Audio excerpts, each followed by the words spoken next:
When do you become too old to be relevant anymore? Hi, I'm Nick. This is 10 Minutes with Nick. And the reason I asked this question is frankly because Jerry Seinfeld gave a commencement speech the other day at Duke University. And a number of students walked out in protest. And a lot of the pushback online was that, a lot of the pushback from one side was, why why are you protesting and leaving one of the greatest comedians of all time? And there was some nonsense in there about the kids being pro Hamas and all this stuff. Look, I said a couple podcasts ago, I talked about you don't have the right to form an angry mob, but anybody in the United States who says they're pro Hamas is unlikely to really and actually be pro Hamas. I do not think there are probably a small minority of protesters who are pro Hamas. It's like saying you're pro Hezbollah. You're not. You're probably pro Lebanese, the people of Lebanon's independence. You're probably pro self-determination. If you're pro Hamas, you're probably pro voice of the people and stuff like that. And you're trying to attach your cause to something. Hamas is a very big name right now. Very few people are actually pro Hamas because when they know, if they knew what Hamas stood for or they know what Hamas stands for, they backtrack on that pretty quick. And it's just, look, Hamas does not represent Muslim people. It does not. It doesn't have, in the same way that the Taliban doesn't represent Muslim people. Right? The Taliban is a group of, theocracy generally tends to lean towards extremism, right? Because a theocracy is where there is one religion and that religion also rules the country. And any group of people who blend religion and government tend to use religion to justify government, as opposed to using the will of the people to justify government. Now, is either system perfect? No. And certainly there is a way probably for people to actually, be, I don't know, very good rulers inside of theocracy. It's just unlikely. Because when you justify government with religion, you really take off all of the safety rails that religion typically puts into someone's life. I don't think there's any religion that says, go ahead and kill your neighbor. I don't. Even the Quran, which people quote all the time and talk about all the violence in the Quran, mostly people on the internet. Again, you miss a lot of context when all you say is, oh, look what this says. There's a lot more nuance and context within that discussion. So credit to the Muslim people. They are not, there's no violence inherent in Islam, but there is violence a lot of times inherent in theocracy. And Hamas is an example of, even though they don't really say it, they're an example of a theocracy. They use the Islamic faith to justify the extreme actions they take, not just against Israel, but against their own people.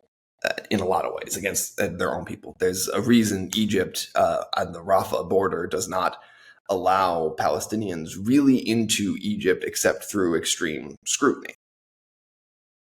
Not that I don't know that Egypt is the best example of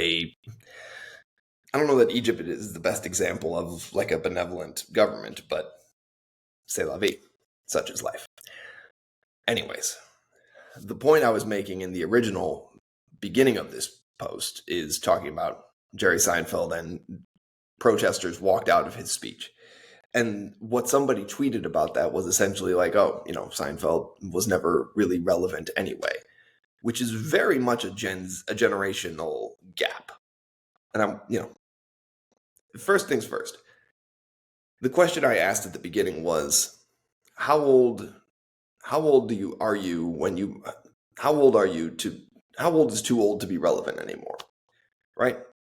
First and foremost, technically speaking, relevant is a completely subjective standard, right?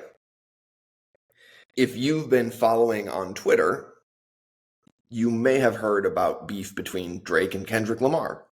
Whether or not that's relevant to your life depends on how invested in rap you are. If you're invested in rap, you are listening to two great artists, two well-known artists, two highly successful artists go back and forth at each other with diss tracks. If you're into country music and you don't listen to much rap, you're probably confused as to why Drake and Kendrick Lamar are going back and forth at each other, and you don't really know. You haven't listened to the tracks. It's not relevant to you. So, off the bat, relevancy is completely subjective. Now, to say Jerry Seinfeld is irrelevant to today's day and age is a little bit of a big blanket statement, but probably to college kids, he's less well known. He's not out there performing at colleges anymore. When he goes out and does a live show, it's to a much bigger audience, or he's doing a Netflix special, or he's doing this, that, or the other thing. Somebody made the point that he was probably best well known to this generation for B-movie, and I hope that's not the case. My point in general just being, it's not really the age that makes you irrelevant. It's whether or not somebody is engaged with the content you create. Jerry Seinfeld creates comedy content really for Gen X. Older millennials and Gen X. That's his target audience. He's not really targeting Gen Z. So, is he the best person to speak at a college commencement ceremony? Probably not. And yet, he had some really good advice to give. He mentioned to them, actually, I don't know that he led off with this, but he mentioned to them that, guys, I'm going to give you the best advice I can give you. I'm 70 years old. I'm done. I don't think he meant he was going to walk off stage and pass away. What he meant was his impact on the world is now limited. He is no longer going to be able to have the world-changing effect that maybe he once had, or any kind of influence like he used to have. Influence being different than relevance. So what he was saying to them was essentially, it's your turn. Go out into the world and, have your effect. Go crazy. Live life, which is a good bit of advice. And technically speaking, I keep getting that thumbs up thing. This camera is so sensitive with that. And technically speaking, the protesters who walked out of his speech were actually living this advice. So had they stayed for the speech, they would have realized that walking out of the speech was something that Jerry Seinfeld probably supported, ironically enough. And my point being, his opinion and his advice was still incredibly relevant. Which means, by extension, the man himself must have at least some relevancy. My point being, you're never too old to be relevant. And you are relevant to at least a small group of people. I imagine that I am relevant to a small group of people. You are relevant to a small group of people. At least you might be relevant to a larger group of people. And it's unlikely to be the people who follow you on Instagram. You don't believe me? Put up a story and see how many people look at the story. I have 500 followers on Instagram. At most, 80 people look at my story. Not even 20% of my followers look at my story. And I don't even know that I'm relevant to all 80 of them. They may just be clicking through stories really quick. I do that sometimes. My point being, if you're worried about becoming irrelevant, don't. We had a little bit of a tangent in the middle there about Hamas and theocracy and everything else, but just remember, you are always relevant to someone. Even if you just buy a dog, then you're relevant to the dog. And that dog will love you until the end of its days. I am not a dog. I don't know you, but I thank you for listening. If you're new here and you listened to the whole thing and you got to this point, congratulations. I'm now going to ask you to like and subscribe. Or if you hated it, leave a mean comment. I can take it. And I will respond because I'm petty. Anyways, you know the drill. I'm Nick. This is 10 Minutes with Nick. Have a great day.